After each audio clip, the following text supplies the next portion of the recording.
Welcome to the Recruiting Blitz with D Squared. It is time to share your decision. Where are you headed to school? Ooh, Alabama gets the #1 safety in the country. What was it about Alabama? LSU Tigers, #1. Go Tigers. And the next 4 years, I'm going to Stanford University. Call into the Neighbors Wealth Management Hotline, 256-576-4977. Now, here's D Squared.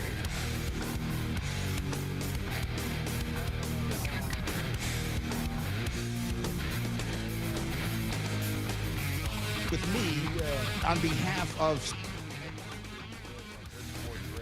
I am D Squared, Drew DeArmond, and we look forward to the show today. Going to talk some Auburn a little bit later in the show with Jason Caldwell of Inside the Auburn Tigers. Great friend of ours. Been on the Blitz before, also been on Talking Ball. And we just wrapped up Talking Ball here live from Bill Penny Toyota. Scott Tyson and I previewing the national championship game. We also talked with Tony Tsoukalas as we talked about the Alabama rout of Kentucky, and it was an absolute beatdown. It was unbelievable performance by the University of Alabama against the Kentucky Wildcats, the biggest win in series history. That's saying a lot because Kentucky is the standard, always will be when it comes to college basketball in the Southeastern Conference, but Alabama's got a special group. They're 13-2 now, 3-0 in the SEC. They are a legitimate, I think, SEC championship contender for the regular season title, certainly a high seed in the NCAA tournament, but, of course, they've got to stay healthy, hungry, and humble. Still got a ways to go. Then Alabama will have a very difficult road matchup coming up on Wednesday in Fayetteville at Arkansas against Eric Musselman's team, who is coming off of a 72-59 loss on the road in Neville Arena to the Auburn Tigers. Auburn, that was probably the biggest win of their season so far. They needed the win. They had not played well, in their last game at Georgia. They lost that game 76-64, so they needed to bounce back. But Bruce Pearl's guys really played well. Wendell Green Jr. led the way for Auburn, shot the ball exceptionally well. They got a great effort, best effort of the season, best effort in a while from Alan Flanagan, the son of Wes Flanagan, the senior for Auburn, who has fought through injuries and some adversity the last 2 years, but really played well for the Tigers. And Jonai Broome, the transfer from Morehead State, one of the best bigs in the SEC, he played exceptionally well. But so two really big wins for Alabama and Auburn. I still think Auburn can be a top 4 or 5 team in the SEC. I know there's been some that have been down on them because their schedule strength this year isn't, what it has been in the past. Bruce Pearl lost some great players. There is no question about that. He lost, two for the first round time ever. Auburn had 2 first-round draft choices come off this team, as you saw. Jabari Smith, the best freshman in college basketball, I thought last year. He was the number 3 pick of the Houston Rockets, and then a first-round pick in Walker Kessler, who was drafted by Minnesota and later traded. But Walker Kessler, is an exceptional player and was a transfer from North Carolina, and he became a first-round pick as well. So, it's one of those things where Auburn is had to retool a little bit, and their schedule was a little bit, weaker. And I think that was by design because they knew, that he was, that they were losing 2 great players because I think they knew Jabari Smith was going to be a one-and-done. And then when you looked at it, Walker Kessler, he just ended up, being a perfect fit, for the Auburn Tigers and what they wanted to do with his defensive abilities, and just did an outstanding job as the SEC Defensive Player of the Year, was a great rim protector. But Jonai Broome has come in and really it's been seamlessly a great addition there, and really they haven't skipped a beat inside with him. Johan Traore has been a disappointment. He was considered a 5-star, top 25 type player. When Will Wade was let go at LSU, he came in. I thought he would have a bigger impact. He has not. But certainly Broome has been the real deal. And now if Auburn is going to be a NCAA-level tournament team, they've got to get more consistent play from their guards. Of course, Wendell Green has been a really good player for them. But going forward, they need more efforts like we saw out of Allen Flanagan. They need K.D. Johnson, the Georgia transfer, to be more consistent. No doubt. Jalen Williams, as a senior, I think has grown into a bigger role and done a nice job for Auburn, especially considering they're not getting the production out of Traylor they expected. Chance Westry is a freshman that I think they need to get healthy. He could still bring more to the table, but I still think this is an Auburn team with room to grow, and I still think they are an NCAA tournament team. I think Kentucky still is going to be an NCAA tournament team. I know the Big Blue Nation is in an uproar right now because of the 1-2 start to SEC play.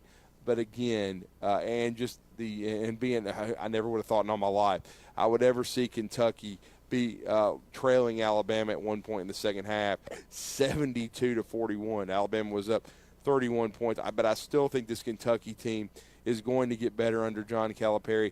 No, I don't think this is going to be John Calipari's last year in Lexington. I don't see John being dismissed by Kentucky. First of all, he's got a $50 million buyout. Second of all, he's got an unbelievable recruiting class coming in next year with maybe arguably the best he's ever had on paper, with a bunch of studs coming in. And I think this team is going to get better. I mean, just hearing from him in the post game, I think he believes that. I think he believes that that Kentucky is going to, he likes his group. They're going to be a good team. They've hit a couple of bumps in the road. And again, Missouri has, under Dennis Gates, has been a huge surprise. Even though they didn't play that well at home against Vandy, having to win 85-82, they've still been much better than people realized. And then Alabama might be the best team in the SEC. I still think Kentucky is going to be a big factor in this league. They've still got Oscar Tshiebwe, the reigning, National Player of the Year. He did not play well Saturday, and I still think the supporting cast around him will play better than they did. They had their worst shooting game of the year. Alabama had something to do with that, with what they did defensively. But Kentucky is a much better team than I think they were shown on Saturday. And I think it also shows you how good Alabama can be. I think this Alabama team has a chance to be a 1 or a 2 seed. Now, you have to stay healthy. You've especially got to keep Brandon Miller healthy. Tremendous talent. The more I see of him, the more I think, much like Jabari Smith a year ago and how good I thought he was at Auburn. He got Auburn to number 1 in the country at one point. They were on the front of Sports Illustrated. They were the hottest team in America. I think Brandon Miller may be the best freshman in college basketball. And I don't know if Alabama's going to get to number 1 in the country. We'll see where they rank today, when the poll comes out. Now, Alabama was 7 this past week. So certainly they're on an upward trajectory. But, I'm not ready to say they're going to be number 1, no doubt. But, again, I think they have a lot of potential, no question about it. And I think this is the deepest, most talented team that I've ever seen at Alabama. I've been following it, closely since the mid-'80s with Wimp Sanderson at his zenith. He had a great team in 1987 that won the regular season and the tournament for Alabama, went to the Sweet 16 before bowing out to a red-hot Providence team coached by a young Rick Pitino and led by a plucky senior guard named Billy Donovan who could really shoot the basketball. But, again, I just think this is a fun Alabama team to watch. They're very, very deep and very talented. And so it's been fun start to SEC play, no doubt about it. And just looking forward to continuing to follow both these teams within our state. And I think Alabama and Auburn are both have a chance to be in the NCAA tournament, no question about it. I think Alabama is, you don't ever want to say a lock because it's a long season, but I think they have a really good shot to have a great seed, to be near the top of the SEC, if not at the top. And then I think Auburn still has a chance to be a top 4 or 5 team in the SEC. And I still think Kentucky will be. I'm not overreacting on this Kentucky squad. I still think their best basketball is ahead of them. And John Calipari, he has his detractors. But, again, I still think he's a Hall of Fame coach, and he will figure it out with the squad. But also, as I previewed kind of earlier in the show and we started, we're going to talk to Jason Caldwell in just a few minutes from inside the Auburn Tigers, and I'm going to tell you what, it has been busy. Jason's in his 23rd year of covering the Auburn Tigers for AUTigers.com and Inside the Auburn Tigers magazine with Mark Murphy. He's also part of the great staff over there at Auburn 24/7, which is Auburn Undercover. I don't know that I've ever seen a busier weekend when you think about what Auburn had going on. I mean, they were at Neville Arena. They blew out Arkansas. They got a huge win in front of a raucous crowd. They haven't lost a home game all year. But it was also what was going on in the football dome. Their newly opened football facility, Hugh Freeze and his staff now in place. And I'm telling you what, we're talking about rapid fire. Tons of visitors coming in via the transfer portal. They seem to be a new one coming in every hour. They've added so many pieces to this puzzle out of the transfer portal, and that's not even counting the recruiting class, of course, that they signed from December 21st to the 23rd, that's junior college and, of course, mostly high school kids. They even added to it. There was a kid that signed on the 21st. During that period that it wasn't announced. They decided to announce it this past weekend. C.J. Johnson, the safety from Texas, and I know Wesley McGriff, the crime dog, who I believe is in his third tenure at Auburn. He will coach the safeties for the Tigers. He had a lot to do, with that young man coming to Auburn. I know he stood on the table for him. So we're going to talk to Jason about C.J. Johnson. I know he really, really likes that kid's film. Really, really is excited about his addition. And this has been a meteoric rise for Auburn because if you follow the process, and certainly we do hear it on the Recruiting Blitz on Blitz Sports Radio and on ESPN 97.7 The Zone, I mean, it has been just a rapid rise up the recruiting rankings for the Auburn Tigers. I mean, we talked about, how, it wasn't going well in recruiting for Brian Harsin, and we've had Brian Matthews on with us, and he even made the statement that he's been covering Auburn since 2001. He and Jason Caldwell have both covered them extensively and for a long, long time, and he said that the junior days were the biggest joke he'd ever seen. I mean, Auburn recruiting was in a bad place is basically what we're trying to say here, but according to the 24/7 Sports rankings, they have now moved all the way up with the C.J. Johnson addition. They have officially 21 commits/signees on the board for the Auburn Tigers. They have gone from the 50s to the top 20. They're 18th in the 24/7 Sports composite.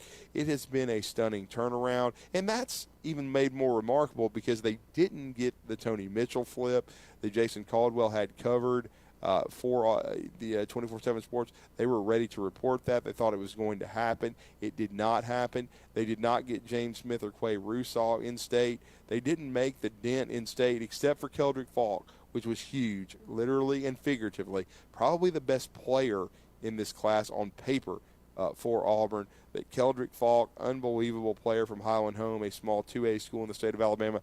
He doesn't look like a 2A athlete, I can tell you that. But they got Keldrick Falk. They were able to hold on to Jeremiah Cobb, who was an outstanding player. They flipped Sylvester Smith from Tennessee, from Munford, Alabama. And so they were able, and then they got a huge addition, and I should add to that too, Tyler Scott at the All-American Bowl, All-American All-Star game on Saturday. He chose Auburn over a list of suitors. He is coming, of course, from Pebblebrook High School in Mableton, Georgia. So Auburn adding two huge pieces to the secondary late in Tyler Scott, who has already signed. He also signed during the early period but waited to announce. But Tyler Scott and C.J. Johnson are both now big parts of this recruiting class. And so it has taken on a completely different, view than what we saw just really 2 months ago when things looked bleak. And then that's not even counting the transfer portal additions, which we saw Gunnar Britton, the tackle from Western Kentucky, join Dylan Wade. Auburn has two of the top three, arguably, offensive tackle prospects in the transfer portal already committed and signed. So that's huge for Hugh Freeze, no doubt about it. They had a very active day along the defensive line weekend, I should say, adding pieces to the puzzle. Auburn, of course, as we know, it made no bones about the fact that they needed to, add several pieces from the transfer portal, to their squad because of just they had just a lot of seniors on their football team, no doubt about it, and they knew they had to be very active and add a bunch of different pieces offensively and defensively. Really, the focus was on the offensive and defensive lines, and that's what they certainly have added under Hugh Freeze. This is just as Cole Pinkston, who was on with us last week, wrote and put a piece up from Auburn Live on 3. It has been unbelievable this big recruiting week for Auburn. And they're kind of reliving it and going back through it because, I mean, when you look at it, Auburn has, and they still may get more good news in the coming days too, coming off of those visits. But as we told you, Gunnar Britton visited, on Wednesday. By the weekend, he was committed. So did Wake Forest transfer defensive end Rondell Bothroyd. We kind of talked to Cole about that. He ended up committing to Auburn as well. Lawrence Johnson from Purdue committed to Auburn. He is a transfer with 1 year of eligibility remaining. He is a defensive tackle prospect. He committed to Auburn, did Lawrence Johnson. And then we saw Demario Tolan, the linebacker transfer from LSU. He visited and then shortly thereafter committed to Auburn during the week. Even Alabama offensive lineman Damian George visited Auburn for 2 days. Now, we haven't heard of a decision from him, and that may have something to do with Gunnar Britton going ahead and committing to Auburn as quickly as he did. So we'll see, but certainly Auburn is still busy in the portal. They brought in they need to bring in some new blood in the wide receiver room. A Cincinnati transfer, Nick Mardner, visited this weekend. We'll see if the Tigers end up getting him. I think he may make one more visit and then he'll commit. And then another defensive line commitment for the Tigers, Maryland transfer defensive lineman Mosiah Nasili Kite. He was on campus this weekend and then quickly committed to Auburn shortly before leaving. So he commits to Auburn before leaving campus. And then they also brought in Justin Rogers from the defensive tackle from Kentucky. He's a former 5-star from the state of Michigan. Now, he may also visit Alabama. That's going to be interesting. But Rogers was on campus at Auburn. So it's going to be interesting. And Nick Mardner, who's coming in, from Cincinnati, he was at Hawaii before that. Marcus Davis, former Auburn Tiger, one of probably the biggest overachievers, and we say that with all due respect because he had a great career for Auburn. He's also now their new wide receivers coach. He is a rising star in the business. He, Coach Nick Mardner, there's a connection there. So if Nick Mardner ends up, signing with Auburn, committing to Auburn, I think their new wide receivers coach and alum Marcus Davis, may very well play a big part in that, no question about it. But it has been just a tremendously busy last few days since this past Wednesday for Auburn, and it's not slowing down because, as we said, by Tuesday, Micah Mazukia, who was the starting left guard for the Baylor Bears for, I think, 10 games. He visited Auburn last week, and he is going to make his final decision and decide between Auburn, Florida, and Nebraska on Tuesday. So we'll see, because Auburn, not just looking at offensive tackles, they've been looking to bring in interior offensive linemen. It's been a huge area of need. And then Auburn also still looking to bring in a running back, too, with Tank Bigsby going pro. They've got Jarquez Hunter. They've got Demario Tolan. They've got some talent. They've got Jeremiah Cobb, one of their best signees from Montgomery Catholic. Those guys are all important, but they would like to bring in, a transfer running back. Dylan Johnson ended up at Washington. They didn't get him, but they seem to be in the mix for USF transfer running back Brian Battie. He's going to visit Auburn, and he already has. He visited Auburn this weekend. Then he's going to go up to Colorado. And let me correct myself. I thought Rondell Bothroyd had committed to Auburn, and he may have briefly, but now he has flipped it to Oklahoma. Let me correct myself there. So Auburn actually did not get him, but they did get Lawrence Johnson from Purdue. That's what's been so crazy about this, because there's been new storylines to follow pretty much every hour. And so let me correct myself on both, Royd. I thought that he had committed before he left campus. He decides to visit Oklahoma. He ends up committing there, but they still have added Lawrence Johnson. He is going to play his last year at Auburn, and they did get, as I said, that transfer committed from Maryland, and that is Mosiah Nasili-Kite. He is committed as well. So Auburn got two big transfer defensive linemen. They got Tyler Scott. They got C.J. Johnson, and they could be adding more pieces as well very soon. Gunnar Britton may have been the biggest one, though, from Western Kentucky, because he and Dylan Wade, Auburn needed offensive linemen in the worst way that could play at a high level and play in the SEC due to all their graduation losses, due to not, in the last since 2017 until this recruiting class they signed on paper on December 21st to the 23rd. They had not done a good job of recruiting high school offensive linemen, so they needed to add some experience. They've certainly done that under Hugh Freeze, and we're going to talk about that and more with Jason Caldwell. But before we go on break, I wanted to let everybody know this is our first show of the week, of course, over here at Bill Penny Toyota, one of our great sponsors. But please download our app for the Blitz Sports Radio app. We've been going strong since late July. Please download that. Download it at the Google Store, the Apple Store. And don't forget, later this afternoon from 2 to 4, you'll have the Afternoon Blitz with the Bandy Man and Captain Cool John Abraham.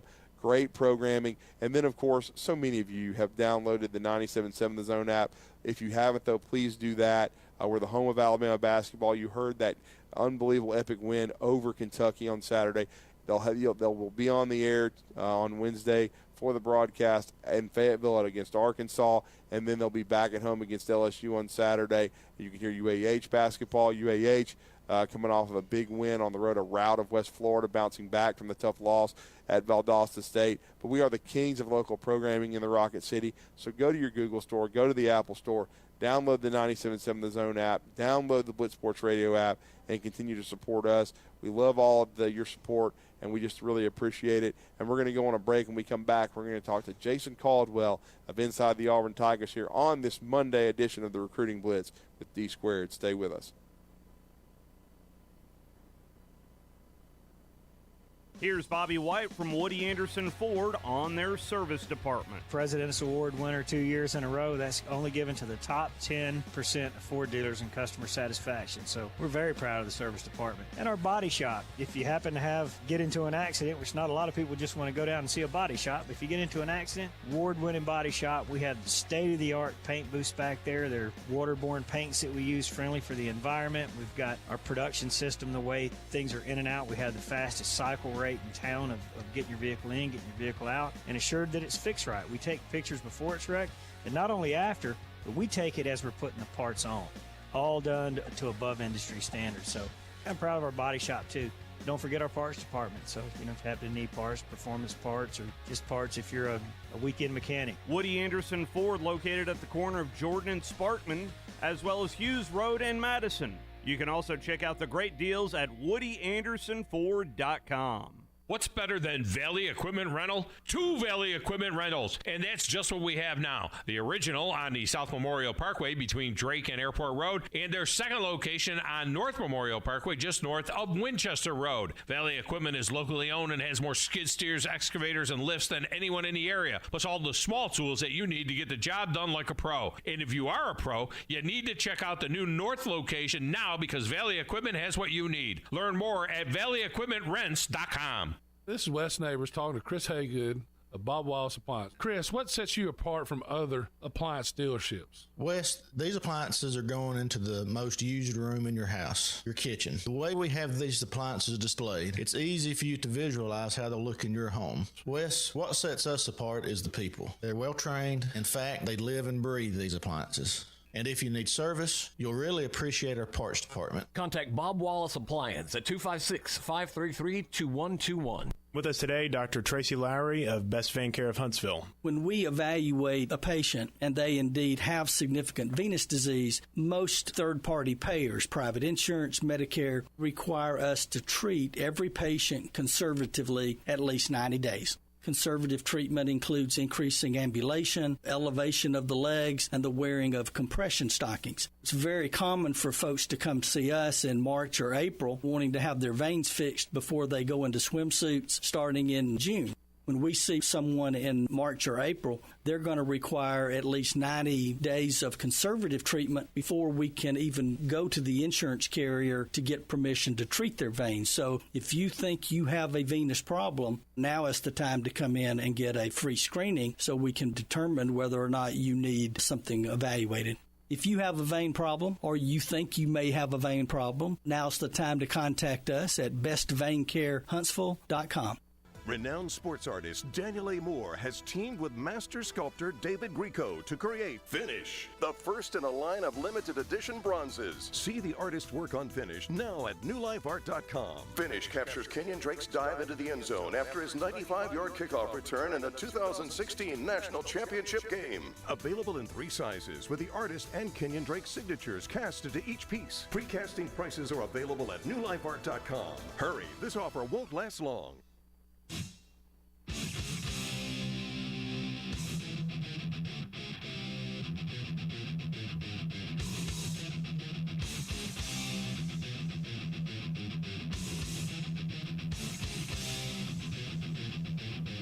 Welcome back to the Recruiting Blitz on Blitz Sports Radio. I am D-Squared Rudy Armand here live at Bill Penny Toyota, and we are really excited to bring on our next guest, and he's in his 23rd year with Inside the Auburn Tigers, along with Mark Murphy, great magazine, and of course you can check them out at autigers.com, but he's also a part, he and Mark, of Auburn Undercover, part of 24/7 Sports, and they do a great job of covering Auburn. And I'm going to tell you what, it was a busy weekend on the Plains. A great basketball win for Bruce Pearl and the Tigers. There was also the Iron Bowl of women's basketball on campus, but also Hugh Freeze and this Auburn football program continue to transform this roster.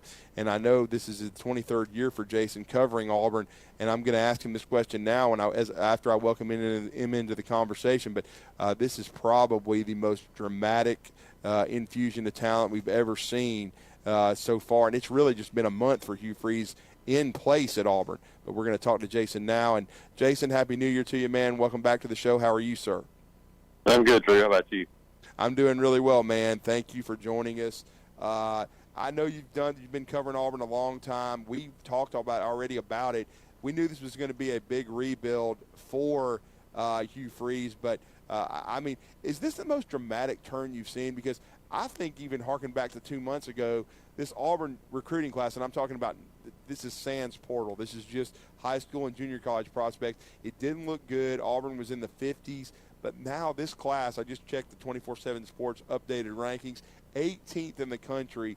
And to think about what Hugh Freeze and his staff have done in really less than a month, it's just short of astonishing what they've been able to accomplish. Yeah, no, absolutely. You look at it, and I think from the 60s to now 18 or so, it's been a move of, I think it was 61 at one point, something like that. I think a move of more than 40 spots in roughly 6 weeks is what's been done. It started a little bit with Cadillac, getting a guy like Clay Whedon commitment. They got a couple of guys, even in the interim, which should have sent off warning flags all over everywhere. The fact that they were able to recruit better in the interim stage than they were previously. And so they just really picked it up, and they knew the need. They knew the needs for this team, and quite honestly, address those needs better in just a couple of weeks than Brian Harsin did in 2 years, starting on the offensive line. They had to have guys. They had to have players, and they had to have guys come in and compete, had to have guys come in and develop, and they were able to do that at the end of the early signing period, and then continue that in the portal and still have a couple of guys out there that are potential as well. But, you're adding a couple of offensive tackle guys out of the portal was a must. There's no other way to say it. But they had to have defensive line depth. And they've added, I think, a really talented secondary group. And so you look at what they've done, and it's been, you're right, it's been a whirlwind. And, they know there's still more to be done, but they put themselves at least in a position where you feel like you're going to have a chance to go out and compete right away. And I don't know many people that thought that was going to be the case a few weeks ago based on what the roster looked like and what their recruiting was going like. Well, and I even made this statement too. They didn't get Tony Mitchell, and I know you guys thought, and there was every indication he was going to flip to Auburn. They didn't get James Smith and Quay Russaw, yet they did get C.J. Johnson, who we're going to let you comment on, who I know you're very high on, who went public this weekend but signed with Auburn back during that early period. They got Tyler Scott at the All-American game to publicly commit after he'd already signed. He was one of the fastest rising corners in the country. And then we'll talk about the portal additions. But then they got Keldrick Falk, who I still don't understand why he's not even more highly rated than he is. I mean, I saw him play high school basketball, Jason. I've seen him on film. I've seen him up close, off the hoof. He's one of these guys, when he gets off the bus, he just looks like a stud SEC athlete. But his flip on signing day, I still don't know that people understand how big that was as well for the perception and to help Auburn in that class. And, of course, they held off Georgia for Jeremiah Cobb. But I still think, even though Auburn maybe didn't get a couple of the signings on signing day in December 21st in state that they thought they might, it's still, I think, a really good, solid class that they put together. And it starts with what you just talked about, guys like C.J. Johnson and Tyler Scott that were late additions to this class that Auburn did a great job recruiting late. Yeah, and, you look at, the way this thing went down, especially a guy like Keldrick Falk, and, listen to him talk and what he said about it, going basically always wanted to go to Auburn. But basically he said, I always wanted to go to Auburn, but I couldn't go to Auburn with Brian Harsin there. Basically what he said. Right. I mean, and it's pretty remarkable. And I always had Auburn penciled in, and I always said I thought he would wind up at Auburn. But you're right. I think the thing that, from a rating standpoint for a guy like Keldrick Falk is he's a small school guy. He played basketball. He did all those other things. He wasn't a camp guy that went around and went to, a bunch of those kind of camp situations. And that's the more exposure you get at a small school, the better chance you have of getting seen. And it's hard. It's difficult when you're playing at Highland Home versus playing at Thompson. It is. And yeah, I'm not saying that Peter Woods is the best player in the state, in my opinion. I thought he was anyway. But, I'm just saying it's easier to get seen and recognized at bigger schools. And so I think Keldrick's a guy that has a ton of upside. But, Tyler Scott you look at a guy that, from a rating standpoint, I think is going to continue to gain steam. But that guy had a 5-star offer list by the time he made a decision, for all the schools that were in on him and wanted him late. So, good players. And then C.J. Johnson, I mentioned him, the guy from the state of Texas. He looks like a guy that you'll see playing on the field tonight for TCU. That's what he looks like. He looks like one of those guys that could wind up being a 6'3", 215-pound blitzing linebacker, and that's kind of how TCU runs things. I think Ron Roberts is going to do a lot of that at Auburn defensively, and I think he's just a big athletic DB. So, there's some interesting pieces already, and like I said, seeing if they can add a few more of those guys here. Class will start this week, but I think you still got about 7 or 8 days to be able to get guys in school. So there's still a couple of players they're waiting on, including Damian George, former Alabama offensive lineman, former Baylor offensive lineman, that's going to make a decision as well. So there's still a few names on the board. Well, and Jason, I watched Damian George at Alabama. He struggled a little bit at right tackle. I always thought he really was more of a guard. He got a look at guard at Alabama, but there were some other players in front of him. And Alabama was, quite frankly, in 21, as you know, they struggled at right tackle. They were trying to find the right combination there. Chris Owens played it most of the time, but he struggled, which opened the door for Damian George to get an opportunity. And Damian struggled a little bit in that Iron Bowl against Auburn. But I've always felt like he was more of a guard prospect. And I know Auburn not just needing offensive tackles. They need, some dudes to come in and impact the depth chart at guard. As far as I know, he had a good visit at Auburn, but Where does Hugh Freeze and his staff see Damian George fitting in if he were to choose the Tigers? Yeah, I think he's a guy that kind of reminds me a little bit of Avery Young when Avery Young was at all the same thing. A guy that you might have to play at right tackle, but probably better as a right guard. So I think that's probably where it would go. And like I said, they're looking to increase the talent level, and that's across the board. He's a guy that increases your talent level if you get him in, and I think you're right. I think he's probably a guy that is a guard in a best case scenario. Could play right tackle if you need him, but like I said, you got Dylan Wade in, you got Gunner in, Britton in from Western Kentucky, so you got a couple of experienced guys there, and you signed a couple of young tackles for the first time in forever, it seems like. So you're giving yourself a chance. You can add a couple more of these pieces. It just makes you better across the board, and that's the goal.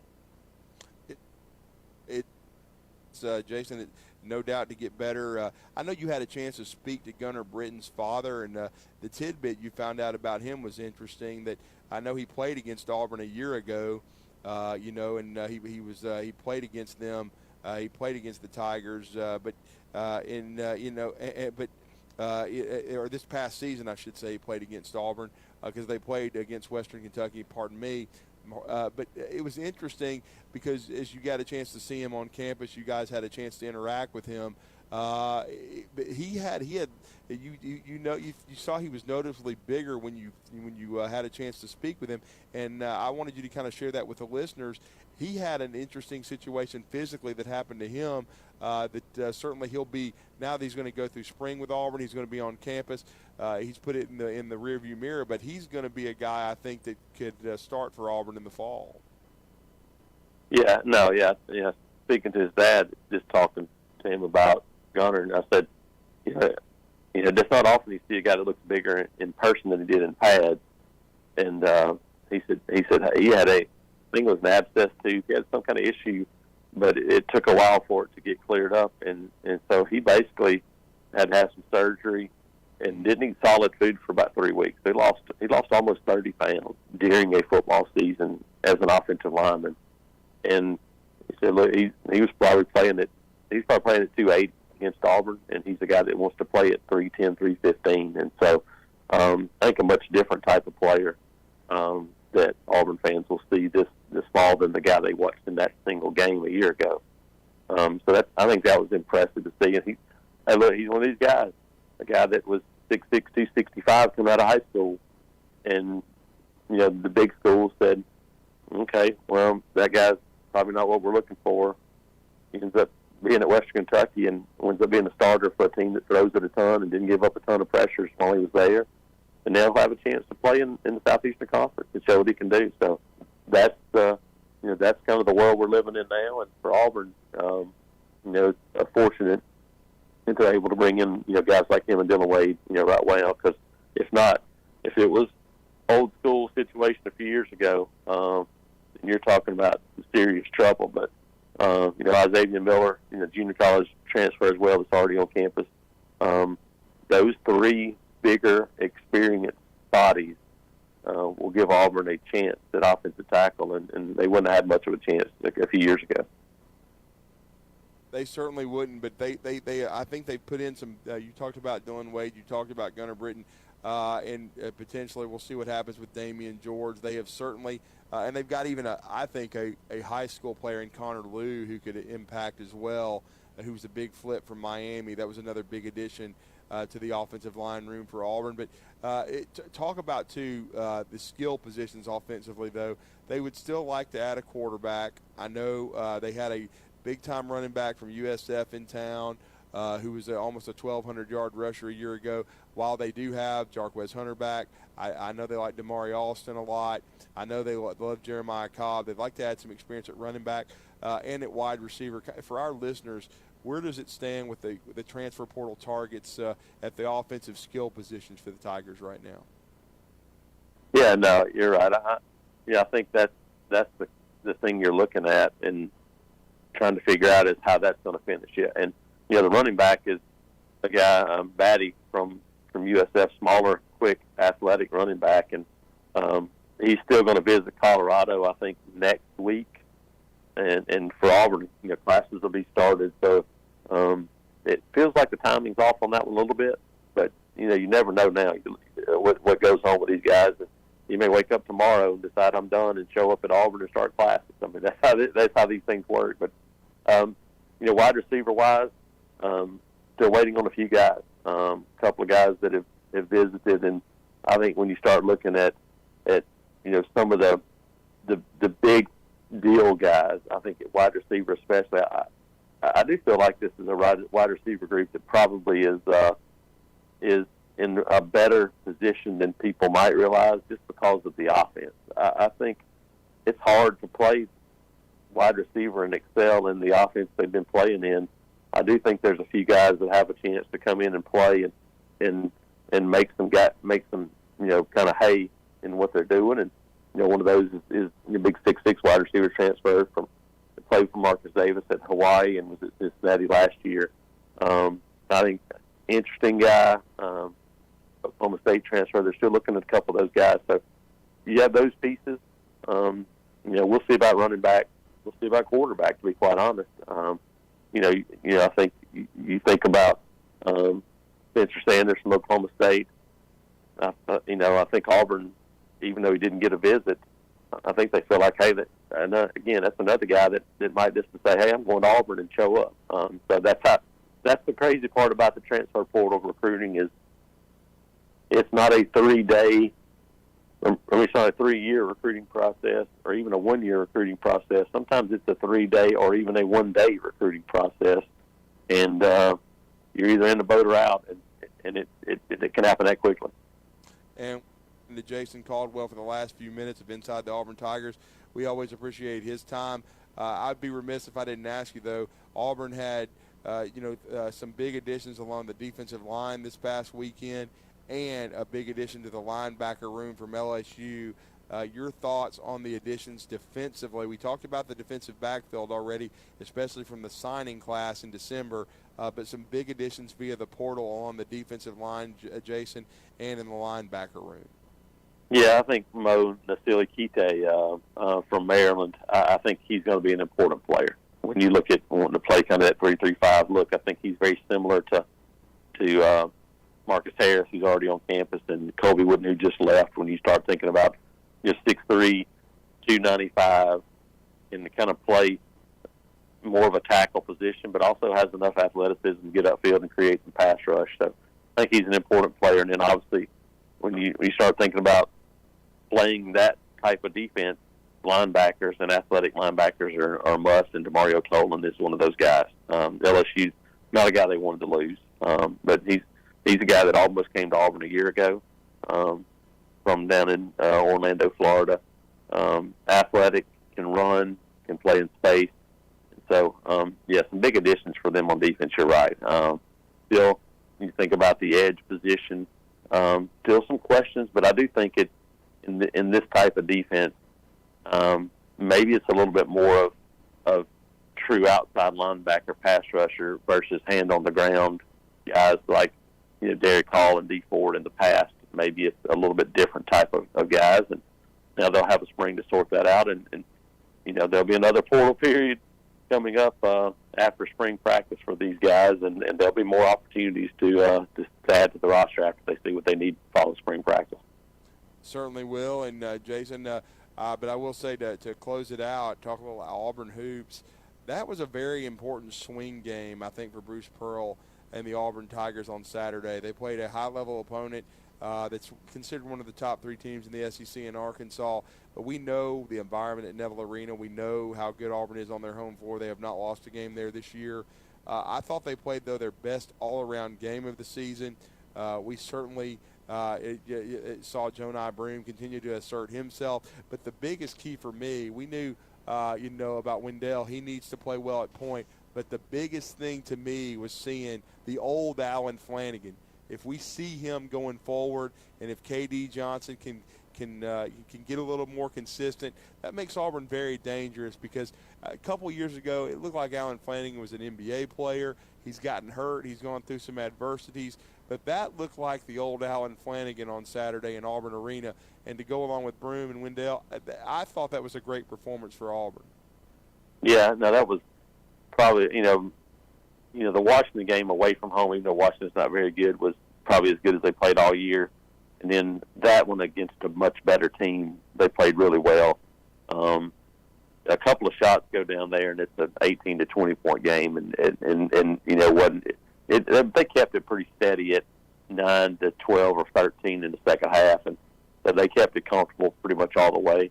But yeah, Alan Flanagan is the guy that can change things for this team because he can get to the rim, and that's the thing. He made a couple of threes and did some things. Wendell Green's still the key for me. I mentioned that today. He's the scorer and the explosive guy that can do some things like that. But, you got to have guard play, and so Alan Flanagan's in that mix. K.D. Johnson's in that. Trey Donaldson. Whatever it is, college basketball is a guard game. And that you can do all the things you want to do. And we saw it last year with Auburn. You can get to number one in the country, and you can do it with big men playing really well. But in the end, guard play, sooner or later, becomes the biggest thing, especially in the NCAA tournament. And for Auburn, that's going to be the key right now. They're good enough in the paint to hold their own, do some things which are not bring. But if you get guard play that can separate you, then that's the difference in the game. And I will say this too, because I think he's a great kid, and he's always been underrated. But this year as a senior, I know they brought him. I was there when they brought him to Birmingham to speak to the media, and he's a steady Eddie guy. He's averaging nearly 10, 5 rebounds.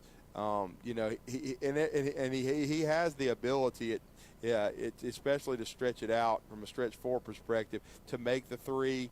He made one on Saturday. But I'm really happy for Jalen Williams. I thought he's played on some really good Auburn teams and came off the bench and done his job. But with Traore, being behind from a development standpoint, not being the impact guy Auburn was hoping for, his play is very, very important. It will be important down the stretch for him to be a guy that Auburn can count on to be on the glass with Broome and to score the ball.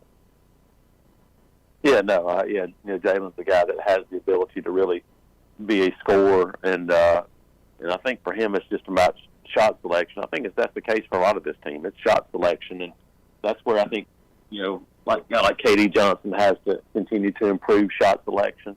We saw that from Alan Flanagan the other night. Shot selection was much better, and there wasn't hesitation. It's like, hey, you catch and shoot or drive to the basket, but don't dribble around outside the 3-point line and then shoot. That's the thing for Jalen Williams. These fours can now have the position where they can catch and shoot some threes if they're in the right spots, and I think that's going to be the key for him, depending on his teammates to kind of penetrate and him to have some of those looks. No doubt, and it's going to be an interesting upcoming schedule as well for Auburn. As they have got a road trip to Ole Miss. And that's always an interesting one because even when Auburn's had their best teams under Bruce Pearl, for whatever reason, Auburn struggled a little bit at Ole Miss. But this is a big game for them. They need to get this win. I said this on the show earlier, on Talking Ball earlier this morning. I still think Auburn is the top 4 or 5 team in the SEC if their guard play continues to stabilize. But they're going to have – they lost that road game at Georgia. They need to get this road win at Ole Miss and get 2 or 3 road wins to ensure another trip to the NCAA tournament. Anytime you win on the road in this league, it's going to be huge. It's that difficult. It's that, and this Auburn team's shown it. When you start looking at what they're doing, and they're a different team away from home than they are in Neville Arena. They got to carry some of those. You're going to have to win a few road games in this league, as tough as it is, and so. This is one of those opportunities for them, and they need to take advantage of it. No doubt. Well, Jason, we appreciate it. You do an amazing job, you, Mark, and the whole staff over there at Inside the Auburn Tigers and Auburn Undercover. It's certainly been a whirlwind to cover. There's been news, seems like every hour, coming out of the football building, the new beautiful football facility, and, of course, covering Auburn basketball. Baseball will be cranked up soon. No one does a better job than yourself, but let everybody know how to follow your work at Auburn Undercover. Yeah, you can check us out, like I said, Auburn Undercover, autigers.com. I'll also get you there, and also follow me on Twitter at ICATJason. Have a great rest of your morning, man. We always appreciate your time. Thanks, appreciate it. That's Jason Caldwell. We're going to go on a break here. We come back. We're going to wrap up this Monday edition of the Recruiting Blitz on Blitz Sports Radio. I'm D Squared here live at Bill Penny Toyota. The Blitz has been called. AVIQ. Who is AVIQ? AVIQ is audiovisual the intelligent way, where we put our IQ to work for your AV needs. With more than 100 years combined experience in audio, video, and automation, our team of experts is dedicated to one thing, helping you discover technological solutions that make your home special. Once you experience a game or a movie on one of our state-of-the-art home theater systems, you may never leave the house again. AVIQ can build the entire system for you or provide the quality components if you're a do-it-yourselfer. But AVIQ is more than just home theater and state-of-the-art sound systems. We offer a variety of control options for home technology. Energy efficiency, heightened security, and improved quality of life are all attainable through the automation of home systems. Intuitive and user-friendly control is our main priority in designing a system that meets your needs. Don't just take our word for it. You need to see it to believe it. Come visit us at our state-of-the-art showroom on University, just east of Jim and Nick's, across from AT&T, or visit aviqhsv.com. No representation is made that the quality of legal services to be performed is greater than the quality of legal services performed by other lawyers. A wise man once said, if you take care of old folks and children, everything in the middle will take care of itself. Hi, I'm Danny Aldridge, lawyer in Alabama and Tennessee. In the next 20 years, the number of those folks over 65 years of age will more than double. In our golden years, the most important goal is to be treated with dignity and have control over doing what makes you grateful with those you love. At the Aldridge Law Firm and the Legal Town Center, we're dedicated to help you with these goals, and we'll be there when life throws you those inevitable curveballs. Let us assist you with your legal needs, whatever they may be or become. You may reach us by phone at 256-534-3188 or online with Dan at danaldridgelaw.com. Just remember, we're here to help. Whether it's personal injury, wrongful death, fraud and cheat, or estate planning made complete, we're here to help. Are you looking for that right heating and air company to keep those winter blues away? Look no further than Talent Heating and Air. Thomas with us this morning. Thomas, locally owned, no better way to go. That's right. We're based in Huntsville, so you know you're going to get timely service. Normally we can get to you within that day that you called. And that number is? It is 256-503-4490. And you have special treats for our 97.7 ESPN The Zone listeners. That's right. For all the listeners that mention this ad, they can get $1,000 off a unit replacement if they call in by the end of the year. And that number again to call? 256-503-4490. Thomas, we've given them the phone number to call, but you guys also have a website as well. Let our listeners know the website to find Talent Heating and Air. Yeah, that website is talenthvac.com. You can schedule on that website, and we can get out to your house that same day a lot of times. All right, one more time for our listeners. It's $1,000 off. $1,000 off to the end of the year on 15 SEER and above units. All right, it's Talent Heating and Air, locally owned right here in Huntsville. Give them a call today. The safety oath. Repeat after me. I will safely bring safety to my facility and keep it safe. I will safely keep my people safe. I will put safety first in everything I do, and I will safely do so with Grainger. When you think safety, think Grainger. Grainger's got over 100,000 safety products to help keep our facility safe and our people safer. When it comes to safety, Grainger's got your back. Call clickgrainger.com/safety or stop by. Grainger, for the ones who get it done.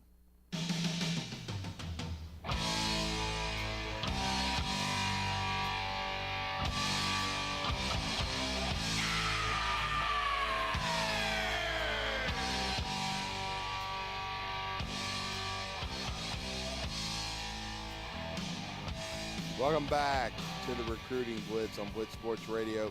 I'm D Squared, Drew DeArmond. A big thanks to Jason Caldwell for giving us that update. It has been a huge last few days since this past Wednesday when the visitors really started rolling in. The transfer portal guys for the Auburn Tigers, they have added beef along the offensive and defensive lines. They have added talent to the 2023 signing class in the defensive backfield in C.J. Johnson. I think Crime Dog Wesley McGriff had a lot to do with that one. Certainly Tyler Scott from Mableton, Georgia. As we said, Pebblebrook High School, big rangy corner, could end up playing safety as well. But he's one of the fastest risers, had been committed to Arkansas State before blowing up. Alabama, Tennessee, USC, Auburn, all recruiting him. He ends up with the Auburn Tigers. So two huge additions to the secondary for Auburn. We talked Lawrence Johnson of Purdue. He committed on the defensive line. They've added multiple pieces, including, you heard Jason talking about Gunnar Britton, the tackle from Western Kentucky, who Auburn had seen up close and personal, and didn't even know at the time he was going through a physical ailment, so he'll be even stronger. He's going to be a big-time addition, but a lot of quality talk about Auburn today and their additions with Hugh Freeze and that staff, and of course Bruce Pearl and the basketball program. We thank you for listening on this Monday. Everybody stay warm, have a great rest of your Monday, and don't forget, later this afternoon from 2 to 4, the Afternoon Blitz with Captain Cool John Abraham and the Bandyman Bailey Lowry. Download the app, Google Store and Apple Store. Continue to support the Blitz Sports Radio. I'm D-Squared Rudy Armand. We'll talk to you tomorrow at 9 a.m. Everybody have a great rest of your Monday, everyone.